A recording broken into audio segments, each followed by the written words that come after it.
Let's talk about spirits grabbing people. If you're new here, hi. I was just talking about some pretty scary stuff, and recently I opened an email where everyone who finds this page would be able to submit their ghost stories. And let me tell you, I have not only gotten the scariest stories I've ever read, but they're from all corners of the earth. I specifically don't enjoy reading stories where people get grabbed by things that they can't see because that is terrifying, but this is one of those stories. So let's get into it. This story comes from someone who wants to remain anonymous, and obviously I'm going to respect that. She starts off her email by telling me that she was 12 or 13 at the time and it was morning. So this girl's laying on the top bunk of her bed, waking up before school. And she knows it's morning time, so she knows she's starting to wake up and kind of settle, but she's kind of laying there with her eyes closed. All of a sudden, she feels the blanket that is on top of her start to tighten. And I will quote, "It felt like someone was crawling into bed." It was still pretty dark in her room at the time, so she couldn't see who it was. So she starts screaming for her mom, and is screaming at 7 a.m. Her little brother's trying to scare her. Mom gets up and is angry because it's obviously 7 a.m. and sees that there is no one else there. Well, after all of that happened, this poor girl's just left with her heart pounding out of her chest, just fearful for her life because she doesn't know what grabbed her. And she says she thinks about it all the time and wonders what it was. She says that this is the most difficult experience that she's ever had because she physically felt it. And I would 100% agree. I think that being grabbed by something is way scarier. I don't know why. But that's going to do it for me. Stay tuned for more ghost stories. You're telling me the man who tours the country with the Annabelle doll was just found dead in his hotel room? With no illness, no warning, no explanation, and you're telling me that it's still a good idea to keep traveling with her? Okay. His name was Dan Rivera, he was 54, and he was the lead investigator for the New England Society for Psychic Research. Yes, that society. The one that Ed and Lorraine Warren founded. The one that's been dealing with haunted cases since the 70s. The same couple who claimed that the Raggedy Ann doll became possessed after two roommates claimed that it started moving on its own, leaving handwritten notes and acting like it was alive. The Warrens brought the doll to a psychic, and they're like, "This is not a ghost, it's a demon. Where's my holy Bible?" And the Warrens are like, "Say less." They take the doll, put it behind glass, bless the case, and then slap a warning sign on it that literally says, "Positively do not open." And that's where Annabelle stayed for decades, locked away in the Warrens Occult Museum because even touching her was considered dangerous. But fast forward to now, and Dan has been the primary caretaker. He's been the one bringing Annabelle across the country on this tour they called Devils on the Run. And this weekend, he shows up for this event totally fine, but then a few hours later, he's found unresponsive in his hotel room. Firefighters rush in, paramedics perform CPR. They try to revive him, but Dan does not make it, and just like that, he's gone. There was no public cause of death, no explanation, but then the organization released a statement confirming that it happened while on tour with the Annabelle doll. And not to be creepy or anything, but people have been warning about this for decades, that this doll should never leave the case, that moving her is dangerous, that if she's not sealed and blessed regularly, bad things will happen. And now the one person who knew all the protocols, who dedicated his life to protecting people from the energy around her, is suddenly dead. I have never gone from feeling sorry for someone to being scared of them as quickly as I did watching that 19-part series of that woman who fell in love with her psychiatrist. So originally the woman comes on and she says that her psychiatrist had been really inappropriate with her, and at first I was like, wow, this is awful. But then she goes on to tell us the full story, and like part of her evidence is the fact that he wouldn't see her in person. Babe, he was scared of you. He was scared of you. I'm scared of you through the screen. Can you imagine? He was probably like, please do not let that woman come in. Poor woman behind the desk didn't know, and she like books her in, and then on the day she arrives and she's all like, I had a sexy dream about you. She says like, oh, he couldn't even breathe. That's a good thing? You stunned a man so much that he couldn't breathe? I don't know. I don't think that's a good thing. And then she keeps doing this like creepy laugh.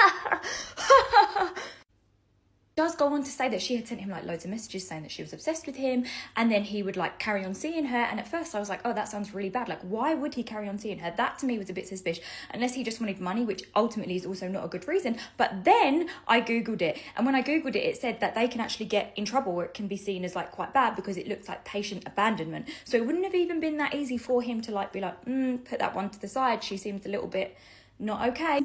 And then I googled the difference between a psychologist and a psychiatrist, and it turns out a psychiatrist is only really supposed to see you like every now and then to like check that you are on the right dose of whatever you're on. It's not the same as somebody who sits with you and like talks through your problems. So she was probably only seeing him for like 15 to 30 minutes. And then there's this old lady that comes into it, and she is a psychologist, and apparently she was also having sessions with her, even though she says that she was mentally absolutely fine. She just wanted to have sessions with psychologists and psychiatrists. And she says that this woman was also inappropriate with her. Apparently this woman also crossed some lines. What I would like to know is, she also deems herself as like an ADHD specialist, or like in her bio and stuff, and so I guess you could also use the term therapist for her. Was the woman that she was seeing also one of these, you know, like internet therapists, if you know what I mean? Like, was her PhD in something completely irrelevant, and is that why she was probably not doing the best job? She does show a message from that woman, and it does look a little bit hooky, to be honest. It doesn't look great. Where did she find her? On the internet? Did she find her on Craigslist? Where was she finding these therapists? The whole thing really freaked me out. It made me feel really uncomfortable. I felt like I was watching a Netflix horror. It made me defend a man, but in this case, I don't think he did anything wrong. I don't think he did anything wrong. And I feel sorry for him. And he's also been doxxed. And she's refusing to take the videos down in which he was doxxed. She's just turned her comments off. Nobody in my life cares about this, so I have to tell you. If you have anxiety or paranoia issues, scroll. Okay, so in the fall of 1971, 33-year-old Sandra Horwath was a newly divorced single mother of 3 little girls. Now here's where things get iffy. On October 1st of 1973, Sandra went to put her 3 daughters to bed, Robin, Tammy, and Becky. Now Sandra's oldest, Robin, always wanted to sleep in bed with her mother. This was not a new thing. Almost every single night she slept in the bed with her mama. But on this particular night, Sandra would not let Robin sleep in bed with her. Like, she's persistent, you cannot sleep with me tonight, you have to stay in your own bed. This really confused Robin because her mother never had a problem with her sleeping in the bed. The next morning, Sandra's 3 little girls get up like they normally did, but there is a loud silence throughout the home. They get up, start looking throughout the house for mom. She's not in her room. She's not in the kitchen. Sandra's oldest daughter was only like 6 to 7 years old, but she had enough maturity in herself to pick up the phone, and she called her mom's work. Sandra's boss picks up the phone, tells Sandra's little girl she's most definitely not here. So Robin hangs up the phone, and then she calls her babysitter. This babysitter, I don't know her name, was a person that watched the 3 little girls whenever Sandra had something to do. Robin tells the babysitter, we woke up and mom's not in the house. The babysitter's like, what? I'm on my way. When the babysitter gets there, she's not in the house for long before she immediately calls 911. When police officers get there, they notice that outside Sandra's car is in the driveway. Immediate red flag. They noticed that out front there was a flower bed, like a little miniature flower garden. It is completely trampled. The flowers are torn out the ground. It looked like there might have been a scuffle in the front yard. Police officers obviously talk to the daughters, like, when's the last time you seen your mother? They're like, last night when she put us to bed. And the oldest one, Robin, is like, yeah, I usually sleep with my mommy, but she would not let me sleep with her last night. They call the little girl's father, which is Sandra's ex-husband, to come get his daughters, and he does. Sandra's purse and keys were in the house. Her car was there. All of her belongings were there, but she was not. The little girls told police that they did not hear any commotion the night before. Like, they didn't hear a scuffle. They didn't hear any arguing. They heard nothing. It was like silence throughout the house. And then there is a huge break in the case. They find out that Sandra was friends with a psychopath. His name is Gary Addison Taylor. He had been in and out of psychiatric hospitals for pretty much just being insane. Countless crimes and violence against women. The boy was a nutball. Then they also find out, they end up searching the backyard of Gary Addison Taylor, and they find human remains. 2 women are in his backyard buried, and he was charged with the murders of these 2 women, but they also found other remains as well. They weren't the only ones. But none of these remains came back to being Sandra Horwath. Sandra's oldest daughter, Robin, till this day is still trying to figure out what happened to her mother, because she does not think that her mother just left on her own accord. Do you think she left on her own accord, or do you think that she was abducted? Do you think that Gary Addison Taylor had anything to do with her disappearance? Leave your thoughts down below. What would you do if something grabbed your feet in the middle of the night? If you're new here, hi. I usually talk about some pretty scary stuff, and recently I opened an email where everyone who finds this page can send me their ghost stories. And let me tell you, these are genuinely terrifying, and that's why the light is on. And if you've seen any of my other videos, you know that I normally film these in the dark. But what y'all don't know is that I usually film them during the daytime, and it is currently nighttime, so that's a no-brainer to keep the lights on for me. And I think this story in particular highlights a very common thought that everyone has at night, especially when they're talking about things that are terrifying. So let's get into it. The story comes from someone who would like to remain anonymous, and for obvious reasons, I'm going to respect that. This person begins their email by telling me that when she was 5 years old, her and her family went to Turkey and they were staying in a hotel. She was sharing a bed with her mom and her dad, so she was in the middle, and her 3 other brothers were in separate rooms. And on the first night, she wakes up and looks over at the doorway and sees a full body white apparition standing there. And being 5 years old and not really understanding any of that stuff, She just thought it was her dad's shirt hanging up and maybe it was her eyes playing a trick on her. But when she woke up, the shirt wasn't there anymore. The following night, one of her brothers was begging to sleep with her parents. And as they got older, it was revealed that he had seen someone looking at him from the wardrobe in the room that he was staying in. And there was a hammer on the chair right next to his bed. And when he looked away and looked back, the hammer was gone. Mind you, he was staying by himself, so you get the fear. And on the very last night, her mom felt someone grabbing her feet and woke up to her daughter, the person who sent me this email, thrashing around at the end of the bed like something had dragged her down the bed. And the girl who sent me this email says that she does not remember that because she was so young and so scared. And maybe it's because I've experienced something in a hotel room. Maybe it's because my sister was verbalizing scary stuff like that when she was younger. I don't know. I don't know why anything with a child or a child verbalizing that they have seen or felt things freaks me out so much, but it does. And the common fear I was alluding to is something grabbing your feet in the middle of the night, because I have seen a couple videos of people talking about not wanting their feet out because then something could grab their feet. I have thought it, you have probably thought it too. I don't take risks, hence the light being on this time. But anyways, that's gonna do it for me. Stay tuned for my ghost stories. Okay, so this story is creepy. Follower named Gabriella sent me this story from Lithuania, and we're gonna call it SUV. And she said that this happened about 2 years ago in mid-July. And she says that her and her friend would always go to this specific gas station, would park at this specific spot, get off, would go get snacks, come back to her car, sit, relax, talk, and smoke. And she said that this was their favorite thing to do because it was so peaceful. Until one night, a weird, dark SUV pulls up and a man gets down. He doesn't go inside. He's not there to meet anybody. He's just walking, pacing back and forth, staring at them. Very creeper vibes like this. And she says that this lasted for about 5 minutes. He got back in his car and he left, but only to return after a few minutes. He came back several times and did the exact same thing. And the girls were like, what is going on? Like, he was just coming, parking at the same spot, just pacing back and forth, and occasionally just like glancing at them. And she says that it felt as if he was studying them. Eventually they decided to leave. Her friend dropped her off at home and she was kind of on edge. So she gets home, gets ready for bed, and instinctively she looks out her window just to be sure. And sure enough, there was the black SUV parked directly in front of her house, like this, just staring towards her house.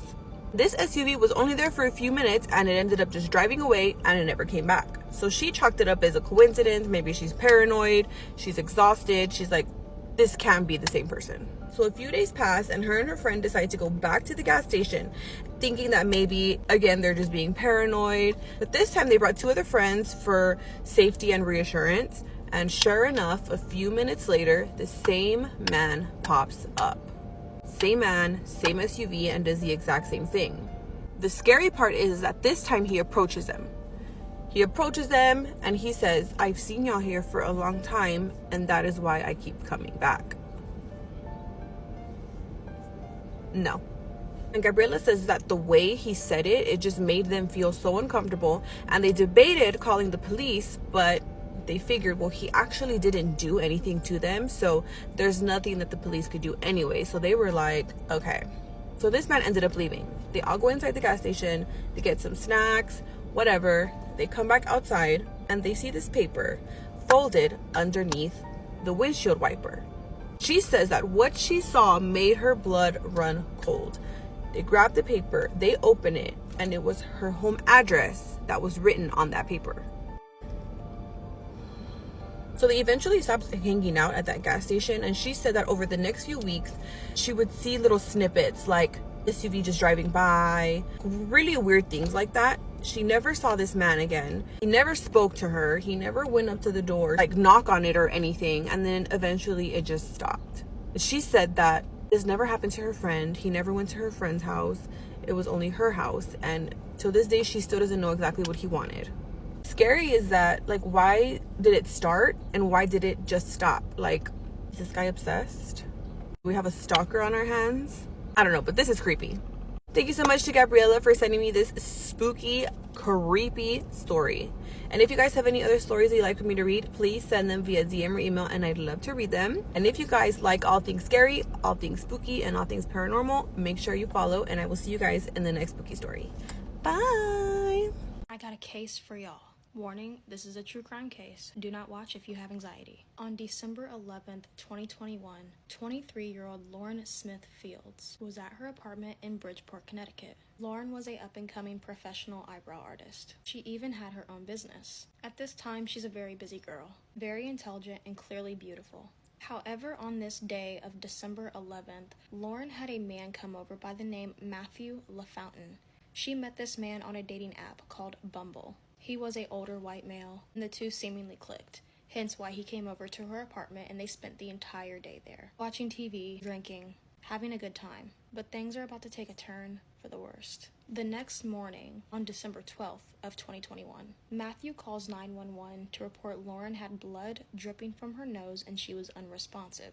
When police arrived, Lauren's date seemed visibly frantic and shaken up. He escorts police to the back of the apartment building where her bedroom was. And this is where they find Lauren on the floor, and she is already deceased. But here's where things are confusing. Police make no attempt to contact Lauren's family about her death. At all. Lauren's family is completely unaware. It took for her family to not hear from her for almost 2 days, until they were forced to go to her apartment and knock on the door to check on her. Lauren's mother goes to her daughter's apartment, and when she gets there, she finds a note on her daughter's door that reads, "If you're trying to get a hold of Lauren, call this number." As she's reading this letter, the landlord comes outside. I can only imagine the fear that was running through her mother's body whenever she read this note on the door. The landlord comes downstairs and tells her mother what the police had told him. Simply that something bad had happened and Lauren was dead. Let's go back to Matthew. Matthew says the two had an amazing night and they fell asleep in Lauren's bed the night prior to December 12th. He said that when he woke up that morning, he noticed that Lauren had a red substance leaking from her nose. He then calls 911, and at this point, it's around 6 a.m. in the morning. The 911 operators instruct Matthew to give Lauren chest compressions until the police officers arrive. After a few minutes of doing these compressions, he says to the operator, "Should I continue?" They tell him no, go ahead and stop and just wait for the officers to get there. He still could have been doing chest compressions. This is when police officers and an ambulance arrive, and there was little to nothing they could do to save Lauren. Her autopsy showed that she had been dead for over an hour before he called 911. Let's dive a little deeper into this autopsy. Lauren Smith Fields died from a combination of hydroxyne, promethazine, fentanyl, and alcohol. It was ruled an accidental overdose. Hold up a second. Hydroxyne is an allergy medication. She had no allergies. And promethazine is a sedative commonly used in general anesthesia to put people to sleep. And it's also very easy to dissolve in water or alcohol. According to Lauren's family, she did not do any kind of drugs. I find it very strange to believe that this 23-year-old young girl put all 4 of these drugs in her system in very high dosages of all 4 of them. I went down a rabbit hole with this case. I think he put these drugs in her alcohol to knock her out, put her to sleep, who knows, maybe to do things to her while she was unconscious. Even a seasoned drug addict would not usually mix all 4 of these. Fentanyl, alcohol, hydroxyne, and promethazine, that was a death cocktail. I don't believe she took all these by herself. She met a man on a dating app that she did not know very well. He came to her apartment and the next morning she was dead. They brushed it off. He was never even taken in or held, I believe. I think they just let him go. He's never been charged with anything. They really just threw her case in the trash. I mean, there's really been nothing much to it. I don't think they really cared. Do you think she put these in her system or was she poisoned? Because I know what I believe. And I don't believe she put all these things in her system. This is a young, beautiful 23-year-old girl, and now her life is gone. Comment down below your thoughts. Okay, part 2 of how I found out that my imaginary friend that I had at 5 years old was real. And if you haven't seen part 1, go to my page and watch it and come back and watch part 2. Okay, so I proceeded to tell my dad everything that I had found out about my imaginary friend. And he was pretty stunned at the story of how she passed away.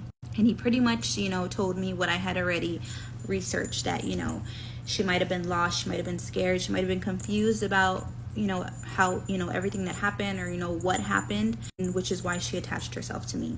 So everything about this story, it just like, for me to say it hits home, it is home. Her family is from my city and very close by. Like, her house where she was taken from is not too far from my aunt's house, my aunt that we used to go pick up.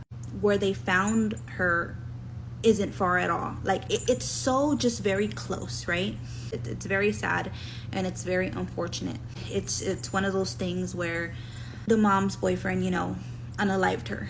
I think that when I read that, I felt really good, I mean, like I said, it's very sad about what happened to her, and I hate things like that. I hate to see, hear, read stuff about, things like that happening to kids. But it kind of made me feel like some type of way, and it made me emotional. Like, I'm not even gonna lie, because look at me, I'm getting all teary-eyed. It made me feel good because I helped her in a way, you know what I mean? Like, the stories that my family tells me, and even the kids I used to play with in my neighborhood when we grew up, and they would be like, oh yeah, Jazz, like, after a while, when we would go play with you, it was always about Lisa, do this to Lisa and push Lisa and go catch Lisa. And there's no stories of like Lisa making me do something bad or me being scared of Lisa. Like, it was never anything like that, so it made me feel good because although she physically wasn't here, we played like I was her friend and she was mine. And that is the good thing that comes out of all of this. I will say as well, as I was researching everything, her murderer, he was sentenced to death, and they executed him a couple of years ago. To say that, the family got justice is something that I'm grateful for. Obviously, nothing is going to take away the pain of that family, but I feel like that brings them a little bit of peace. Now, my dad also proceeded to ask me like if I would go visit her tombstone. And now I'm scared of all that stuff. Like, do I want my kids to have an imaginary friend? No. And I don't know how my parents did it after all the stories that they would tell me. I guess they just weren't scared of that type of stuff. But I don't know, now that I know everything I know, like I said, I found all this out like 2 to 3 years ago, right? And it just changed everything for me. Like, I think about it in a whole different way, and I'm still thinking about going and possibly visiting her tombstone. But like I said, now I'm a chicken to all that stuff. So I'm like, do I want a ghost to get attached to me now? No. Like I said, there's nothing bad. There's no bad memories of me having this imaginary friend. Pobrecita, I feel really, really bad of how she was taken. But I'm so glad that that monster is dealt with and over with. But yeah, that's my story. And it's a crazy one. And it's like I said, I found out about all this 2 to 3 years ago. And I can still talk about it like if I just found out yesterday. But yeah, that's it. When her body was found, her head was being held in place by a dog collar. This is the horrifying case of schoolgirl Leanne Tiernan.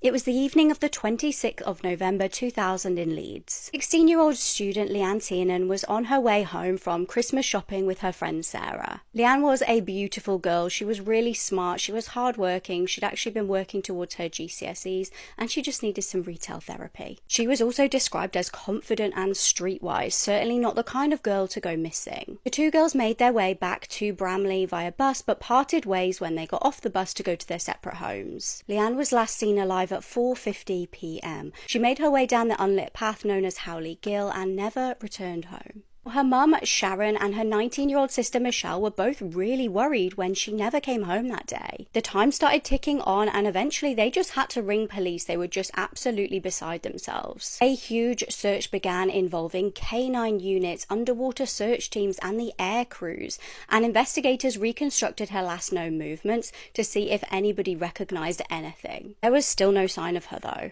The dad had been on holiday. Her mum and dad were separated and her dad was just on a separate holiday. He was so concerned he got a flight straight home to try and look for his daughter. The missing girl's parents made emotional appeals to the public, and some well-meaning members of the public did come forward to say that they thought that they had seen Leanne, but it just ended up that they were mistaken. It was just a girl that looked like her. Days turned into weeks and weeks turned into months, and Leanne's heartbroken family had to go through Christmas not knowing where the hell she was. It would be an agonizing 9 months until eventually some devastating news. On the 20th of August 2001, her body was found. It was 16 miles away from her home, buried in a shallow grave. A dog walker had found a floral duvet and on closer inspection saw the girl's body wrapped inside. When the news reached the press, a retired couple actually did come forward to say that they had seen a man carrying a floral blanket from the boot of his car into those woods. They obviously gave police a description of the man. When Leanne's autopsy was done, there were some horrifying revelations.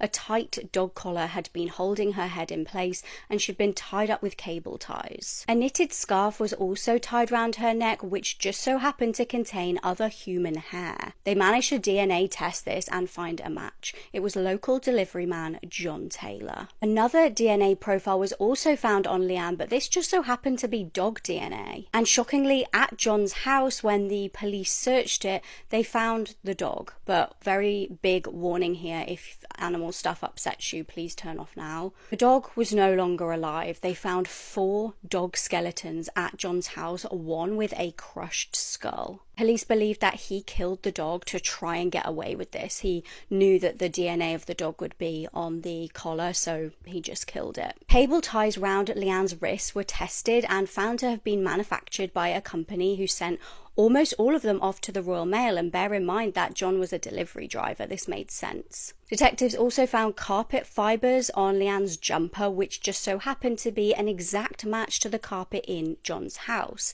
Now, John had actually made pathetic attempts to rip up his carpet, but he'd left little bits on like the corners of the room. It transpired that John was no ordinary delivery man. Although his neighbours described him as a normal bloke and trustworthy, it just goes to show you actually never really know who your neighbours are. He was hiding some disgusting secrets. He enjoyed hurting animals and going hunting for fun, and he would post adverts online for women to sleep with and travel all over the world to sleep with them. He'd previously been married. It reminds me of that meme, like Part 37, who the fuck did I marry? And he had a son and a daughter, but his wife had actually filed for divorce. On the day in question, Leanne had walked home alone and he was lurking in the woods. He'd suddenly grabbed the unsuspecting child from behind, covered her mouth and blindfolded her. He tied her up, essayed her and strangled her to death. Now, there really is a special place in hell for men like this. Thankfully, he wasn't a clever man and he left so much evidence behind that it basically was very easy for the police to convict him. He was given 2 life sentences and showed absolutely no remorse. So the guy in the story does not know if what happened to him and his family is paranormal or not, but let me share the story. So at the time, he was 20 years old and he still lived with his mom and dad, and they lived out in the middle of nowhere, and there was a party that he wanted to attend. However, the party was in the city. Now, because it was in the city, he was hoping that his grandparents would let him stay the night there. That way he doesn't have to go all the way back home after the party is over. So his grandparents told him yes, that he could spend the night there, and they even gave him a key just in case they fell asleep, that he could just unlock the door himself and make his way to the bedroom where he would be sleeping in. He knew that he was going to stay up late, so he went ahead and told them not to wait up for him because he would be late. He definitely had a fun night. He was out partying with his friends, and by the time he knew it, it was already 6 in the morning. He felt so guilty because he had been out all night, and he literally said goodbye to his friends. He said it was still a little bit dark, and he made his way to his grandparents' home. When he finally made it to his grandparents' home, he decided to knock on the door just in case, and when he did that, he noticed that the front door was already open, which indicated to him that his grandparents were already awake. In that moment, he felt so guilty because he's like, oh my gosh, what if they were up all night or woke up knowing that I wasn't here and they were like worried about me? When he finally walked in, he could hear them having a conversation in the kitchen, but everything sounded normal, like they weren't worried or anything like that. When he walks into the kitchen, he's noticing that they're drinking some coffee, and when they see him, he said that they looked all shocked and scared, and it was a scary look that he will never forget. Like, he had never seen them look so shocked in that moment. He explains that it wasn't a shock of like somebody walking into the house. It was like a genuine reaction, like a scared reaction. He said his grandmother even like touched her chest of how scared she was. And his grandfather looks at him and says,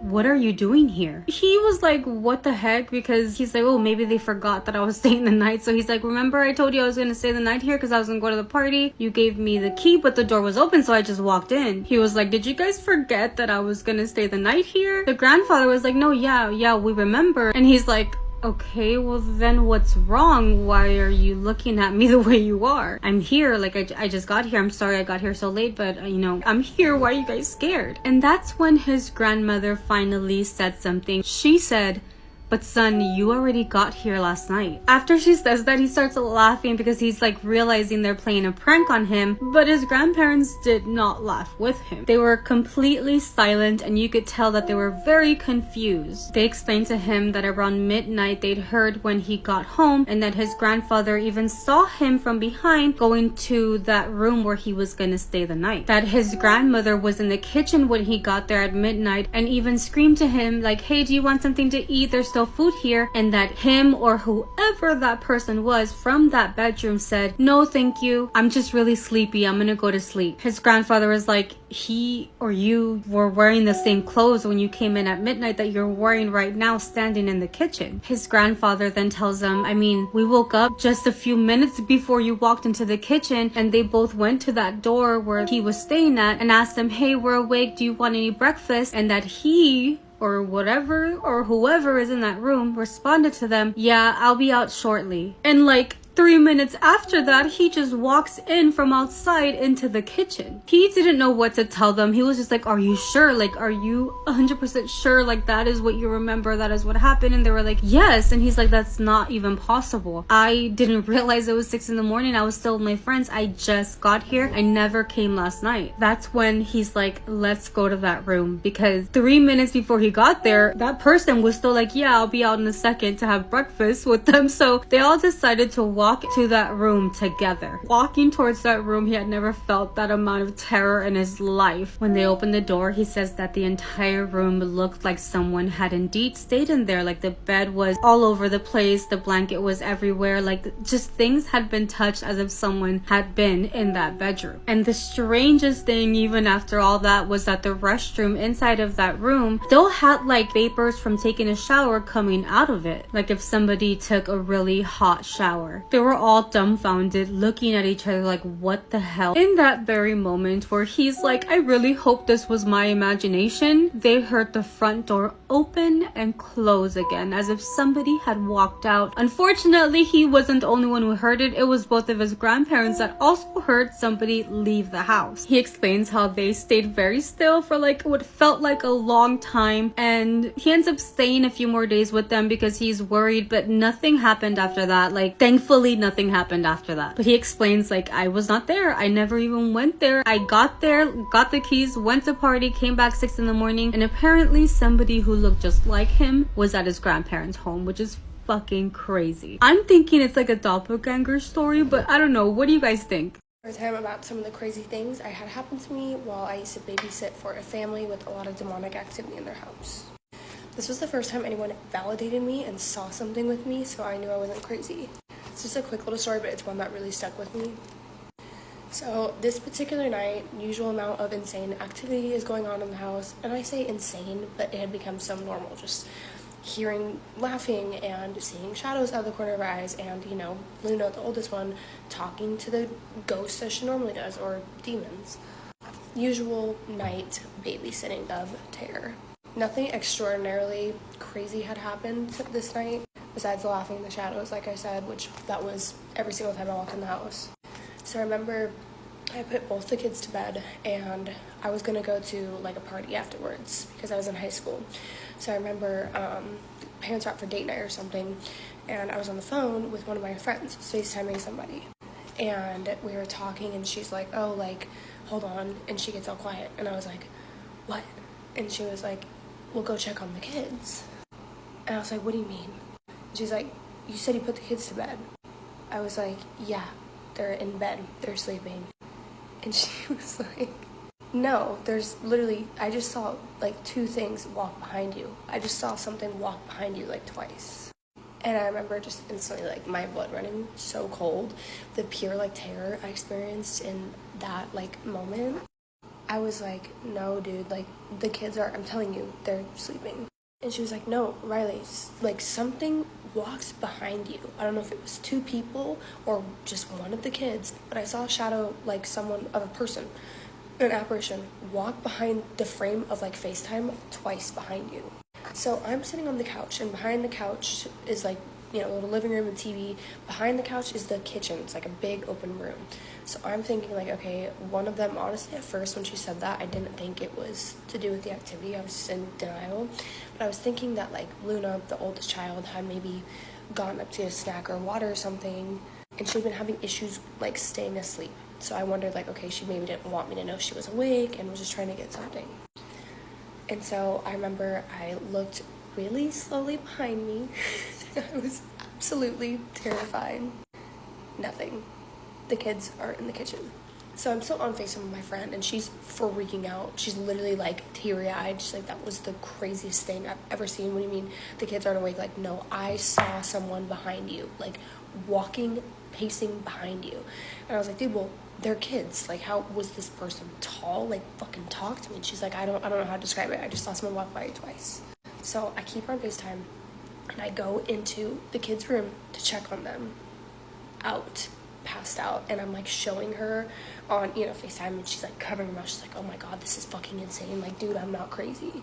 I was like, no, I know you're not. Do you believe me? Because I would tell my stories to my friends all the time. They think I was absolutely insane.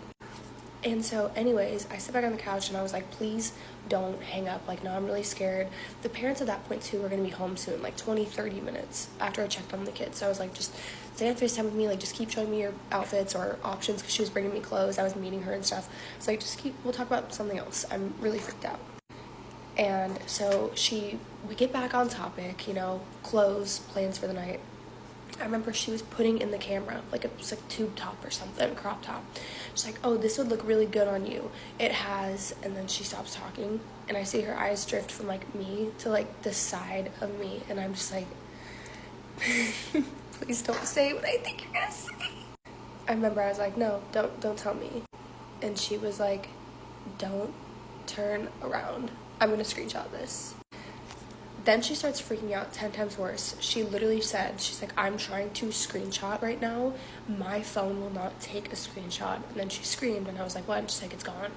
She said that she saw a face, like, but just the features you could see of the face, dark eyes and like a mouth behind me. She said it looked like it was crouching down.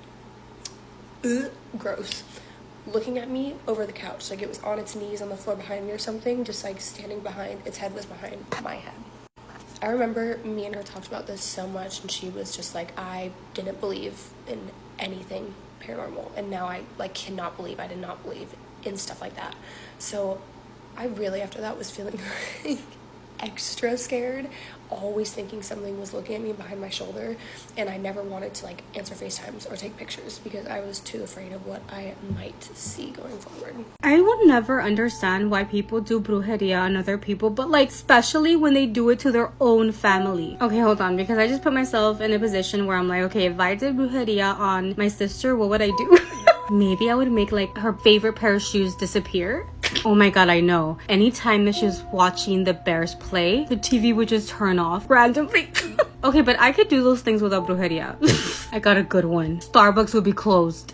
Yeah, no, I'm not doing brujeria on anybody, bitch. The stories that we'd hear are like intense. They're fucking crazy. Just like the one I'm about to tell you. So this guy says that his family have always been big believers in like paranormal and witchcraft and all of that stuff. His father has always taught him that if good exists, then so does the bad. The entire family, there are 6 of them, and that his dad had a really good job and was doing really great in his career. His brother and sister-in-law had gotten pregnant, and it was gonna be the first grandkid kid in the family, so everybody was pretty excited. However, even though everyone was happy, they all realized that the dad's sister, their aunt, was not happy about it. This lady was never able to have children, and she just seemed like she was very upset and like envious of the situation. They did try to ignore her and keep that excitement of the baby coming. When the baby was born, they were all happy to know that they had a baby boy. Everything seemed to be going great except for one night something happened that his brother told his mom about. He tells his mom that he woke up around 3 in the morning and he noticed that his aunt was in the hallway in complete darkness, just staring into his bedroom where he slept with the baby and his wife. At first, he didn't think it was weird because he thought that maybe she was just looking for her dog that sometimes would escape her room and go all around the house. But that night, she didn't look like she was looking for the dog. She was just standing very still, and he noticed that she was saying words that he just couldn't understand. He thought to himself, like, let me get the flashlight on my phone to see what she was doing, but by the time he did that and went into the hallway, she was no longer there. As he's like trying to walk out, his foot accidentally hit something. He says that when he put the flashlight towards what it was like a glass with chilies and vinegar in it, including like black string with photos in there. Honestly, he wasn't the type of person that would be scared very easily, so he just grabbed that jar, went outside and threw it in the trash. He really didn't give it that much importance, and neither did the mom whenever he was telling her what had happened. Some time passed, and honestly the attention was more so on the baby's first birthday party. By that time, the aunt had stopped coming around. She no longer stayed in that house anymore. It was almost like she was giving herself distance from the family. A few days before the baby's first birthday party, they noticed that the baby had his hands really swollen, and so were his feet. They didn't think it was gonna be like a big deal. They thought maybe he had caught something and it was gonna pass and everything was gonna be okay. But a few days passed and the baby got worse. Realizing that the baby was not getting any better, they took the baby to the hospital, and at the hospital the baby would not get better either. He also said that the doctors couldn't find an explanation as to why that was happening to the baby. The doctors did decide to keep the baby at the hospital just so that they can do other exams and things like that to figure out what was wrong. Days would pass and that baby was not getting any better, and they were terrified of losing their baby boy. They even took the baby to Veracruz to see some specialists, but they could not find a reason why this was happening either. After 3 weeks of not being able to figure out what was wrong, the doctors told the parents of the baby that they were just gonna have to take him home, and whatever happened was gonna happen, meaning they were taking their baby home to die. Everybody was heartbroken. They obviously didn't want this baby to pass away, but they were gonna take him home and be with him the entire time, whatever happened. On the way home, the mom actually bumped into this lady that she hadn't seen in such a long time. They knew this lady because she did some sort of like cleansing. She was also the person who would help ladies whenever they would give birth at home. In between tears, the mom started telling the lady about her grandbaby, and this lady looked very concerned and says, hey, maybe you need to find a different way of figuring it out. Maybe you should go see a brujo. Maybe there's something else going on. The grandmother, being very desperate, asked her if she knew anybody that could help, and the lady did. The next day, they went to this witch's home. The family ended up going with them as well, and the second this witch sees the baby, she starts speaking in a different language. Once she was finished, she looks at the baby's father and says, okay, you need to go grab this and this different kind of materials that she was gonna need. Without questioning her, he took off to get the things. When he returned with all the things, the witch had asked the mom of the baby to hold the baby, and she started boiling a lot of different ingredients together. She was putting all of the steam towards the baby's skin from head to toe. They explained how the baby started sweating, but the sweat was not normal. It almost felt like slime all over his body. They also explained that the smell that was coming from the skin, that slime, was disgusting. And the witch told the mom, like, don't let go of the baby even if it starts burning your own skin. The mom listened, and the baby started sweating so much more to the point where he was no longer swollen from head to toe. It was the first time that they had finally seen him look normal in like the weeks that everything started. For the first time ever, the baby was actually sleeping very peacefully. Everybody was in shock, and his parents were looking at each other just thinking what could have happened. When they were about to leave, the witch actually stopped the father and said,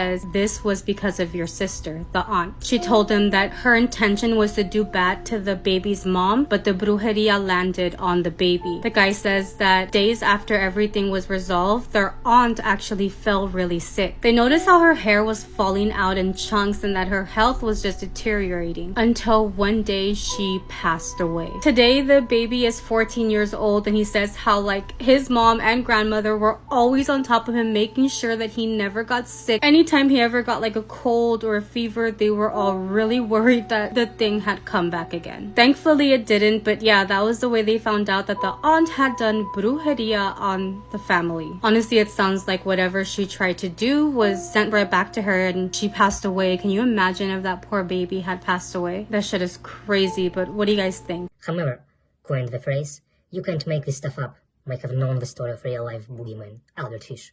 A slight, elderly man with grey hair, no one suspected the kindly single father of being sadistic child murderer and cannibal.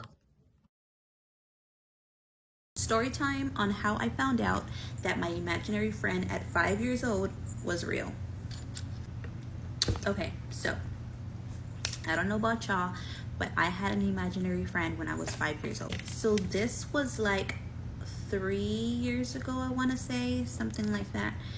It was paranormal day and I was having a team meeting with my team, and my team lead was like, let's share some stories. Does anybody have stories to share?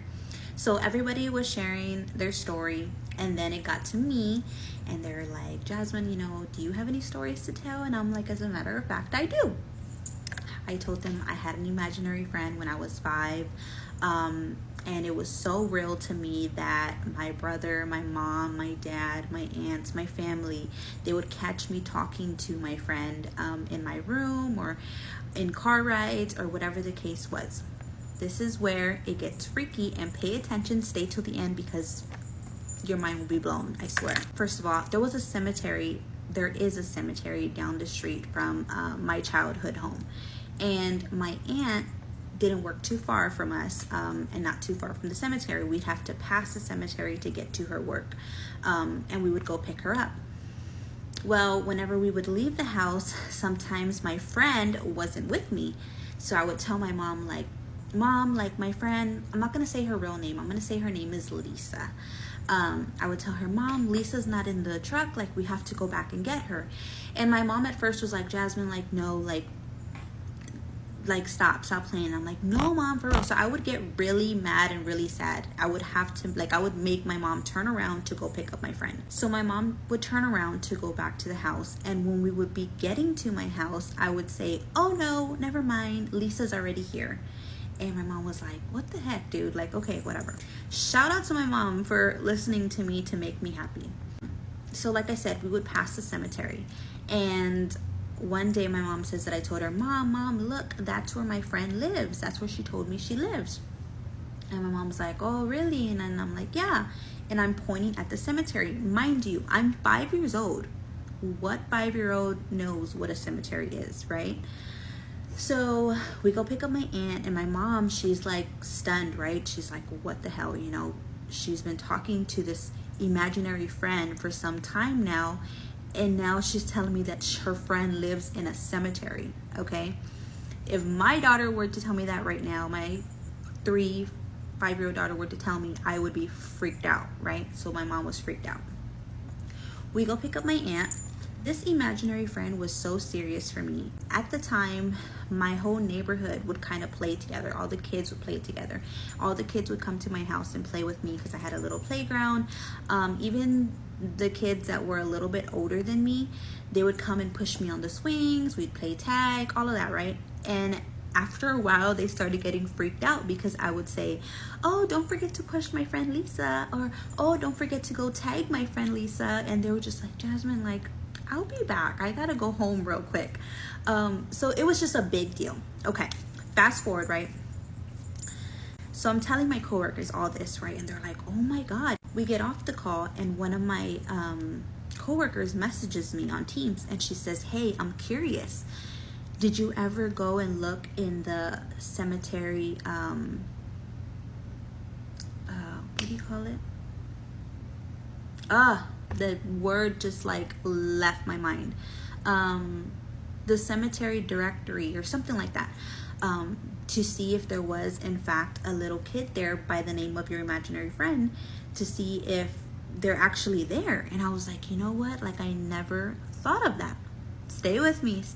This is where it all comes together and where I was just blown away. Stay with me. I did that. I went to the directory of that cemetery and I type in my imaginary friend's name, long and behold, a little girl pops up with my imaginary friend's name. Okay, now this is how I linked it and confirmed it. Okay, so my grandma passed away in December of 2000. My friend Lisa, date of death is 3 months prior to my grandma passing away, right? Okay, stay with me. I dug a little deeper because I was like, okay, she's there, but where is she, right? Where my grandma's plot is, my friend, my imaginary friend, her plot is like 3 blocks down from my grandma, which is not far at all. And that just stunned the heck out of me because she had just been buried. She had just been buried when we went to my grandma's burial. So I'm like, oh my God, I must have stepped over her stone. I must have walked past it. I don't know where she attached herself to me. So I did more research, like I said, because I really dug into this. I was like invested. Just the fact that she exists. She was like 6 or 7 years old when she passed away.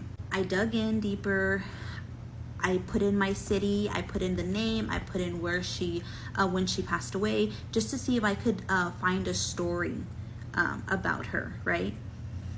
And I did. And it's a very sad story, and it's very unfortunate, and I felt really bad. I also did research about, young children's spirits. And what I read, when children pass on, some of them are confused. They don't know what's going on, right? They don't know what just happened to them. So their souls sometimes stay grounded, they stay where, in certain places or whatever.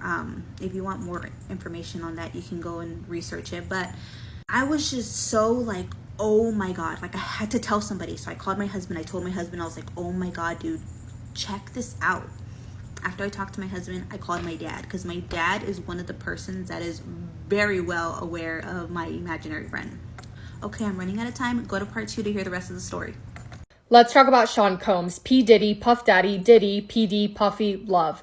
I'm trying to stay on track with this trial, and I am perplexed. I'm baffled. I'm bewildered. And as much as it is entertainment, it's scary. I'm scared because people of power with bad intentions scare me. But let's just catch up. By the way, I'm not a lawyer. I'm not educated on any of this. If I get anything wrong, please just correct me. Don't attack me because I'm fragile, and everything I'm saying is alleged and information that you can find on the internet. Monday, September 16th of 2024, rapper Sean P. Diddy Combs is arrested at the Park Hyatt Hotel in New York. Today, as we speak, he is and has been on trial in Manhattan in federal court. He's being accused of and coercing women over the last 20 years. His federal charges include racketeering, conspiracy, force, and transportation to engage in.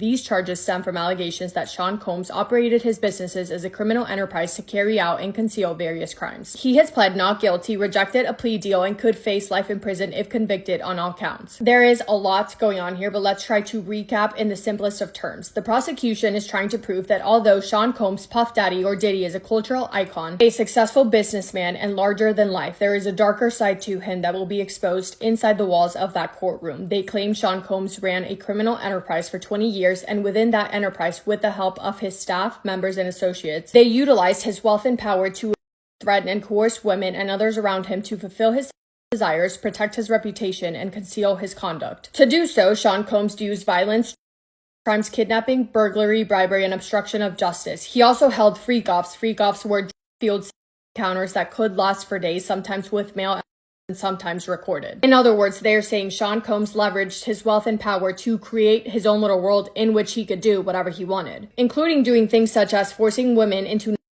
acts and silencing them through threats and violence. And to create his own little world, he brought in a lot of people to help cover up for him. And in return, the defense's argument is, well, Sean Combs is a very complicated man. He does have a history of violence and of having a bad temper, but even though everything spoken about does paint him in a very bad light, that does not mean that his actions amount to a federal crime. They say in this case, there is a lot of money, love, jealousy, and power, but the people involved in the activities mentioned specifically in the freak-offs, they were all capable adults who made their own choice. They say the relationship Sean Combs was involved in. Most importantly, the relationship with his ex-girlfriend of 10 plus years, Cassandra Ventura, was consensual. And they say that the government is trying to turn this case into something that it's not. In other words, they're saying just because he can be a bad guy with a bad temper and he has treated women like trash, that does not mean that he's guilty of committing federal crimes. They say we're not in this courtroom to try him for being violent and for mistreating women, and we're not going to say that he hasn't done those things, but just because you can prove that does not make him guilty for the federal charges. Sean's defense team includes at least 8 attorneys, 4 men and 4 women, with a combined 150 years of experience. And I say at least because I think the defense keeps adding people onto their team as time goes on. It feels like, at least to me, and I could be wrong, that whatever he gets accused of, his team will go out and get the best of the best lawyer to protect him of that charge. So for example, this is just an example, this isn't reality, but it feels like it's, he's being accused of stealing, let's bring in the top lawyer that best knows how to defend stealing accusations. Oh, now he's being accused of violence, let's bring in the top lawyer that best knows how to defend violence accusations. Like, his team combined has expertise in all kinds of things. And it makes sense that they would bring in multiple people to make sure that they have him covered on all avenues. And they're also getting paid a lot of money to do so. The team is being led by New York attorney Mark Agnifilo, who along with his wife, Karen Agnifilo, is also defending Luigi Mangione. Luigi is currently facing charges for the December 2024 death of United Healthcare CEO Brian Thompson in New York City. The 12 jurors in the Diddy trial range in age from 30 to 74 years old and include 8 men and 4 women. The trial so far has been intense with emotional testimonies and graphic evidence. And real quick, let's talk about how the trial is organized because it can sound really messy. So think of it like a debate, meaning the side making the accusation, so the prosecution has to go first and prove their point before the other side, the defense, responds. So it started off with jury selection. First, both sides, the prosecution and the defense, helped select a jury. They questioned potential jurors to find people that would be fair and impartial. Next came opening statements. The prosecution went first. They gave a preview of the case they planned to present. The defense followed with their statement. After opening statements, the prosecution presents its case. This is the main event for the prosecution. They go first because they carry the burden of proof, meaning they must prove Sean Combs is guilty. They call their witnesses like alleged victims, former employees, or experts. Each witness is questioned by the prosecution, which is the direct examination, and then the defense lawyers follow with cross-examination with the goal to poke holes in their story or their credibility. Once the prosecution states their case and calls their witnesses, then the defense presents its case. So the defense can then call their own witnesses, character witnesses, experts, or in some cases, even the defendant, even though I think that's rare. The prosecution then cross-examines the defense witnesses. Then there's closing arguments. Both sides give a final summary of their case, highlighting their strongest points as their last chance to sway the jury. The jury then deliberates and a verdict is reached. Sean Combs' federal trial is in its 3rd week. The prosecution is still presenting its case and calling their witnesses. The trial is projected to be finished by the July 4th holiday weekend. Key witnesses so far include Cassandra Ventura, Sean's ex-girlfriend, in my opinion, the biggest witness. They were in an on and off relationship from around 2008 to 2018. She was 19 and Sean was 38 when they met. She testified that Sean Combs coerced her into participating in the freak-off sex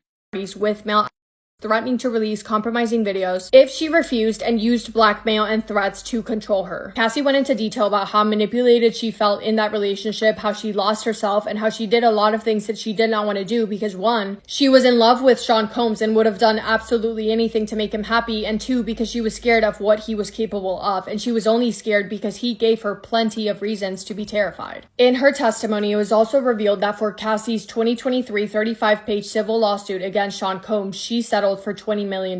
It was also revealed for the very first time when she was on the stand that she settled a lawsuit with Intercontinental Hotel for $10 million. That hotel is where security camera footage captured Sean Combs physically attacking Cassie in a hallway in 2016, allegedly after she tried to escape a freak-off. Speaking of that 2016 hotel incident, during that alleged freak-off, a hotel security staff member intervened. That hotel staff also testified and claimed that Sean Combs attempted to bribe him with a stack of cash to ensure that he would stay silent. That is important because that's just one of the many things that play into the allegations of Sean Combs bribing people to conceal his illegal activities. However, the defense, when Cassie is testifying, they're making it sound like, well, you were involved because you wanted to be there, not because you were forced to. And to support that, they refer to text messages between Cassie and Sean of Cassie saying, I will call to get the supplies for a freak-off, I will call to bring the men in for the freak-off, I will call to schedule the hotel rooms, I will call the people afterwards to do the cleanup. And in messages, she does say things such as, I want to have a freak-off tonight, tonight, or I can't wait to have a freak off. But she explains that she was only doing that and saying things like that because she wanted to make Sean happy and because she was so blinded by just how toxic their relationship was. Other witnesses testified to further explain just how bad Sean Combs not only emotionally but also physically hurt Cassie, and they spoke out about specific events and specific injuries that they would see on Cassie. Some of those witnesses included Cassie's best friend Carrie Morgan, who stopped being friends with Cassie in 2018 after almost a decade of friendship because Sean Combs got violent with her too. Mila Morales, Sean and Cassie's former makeup artist, testified that Sean's behavior was aggressive and that he would close the door behind him before hurting Cassie at times. There was also another former employee testifying anonymously, alleging that Sean Combs essayed her on multiple occasions, and when describing working for him, she used words such as chaotic and toxic. Capricorn Clark, Sean's former assistant, described a 2011 incident where Sean allegedly kidnapped her at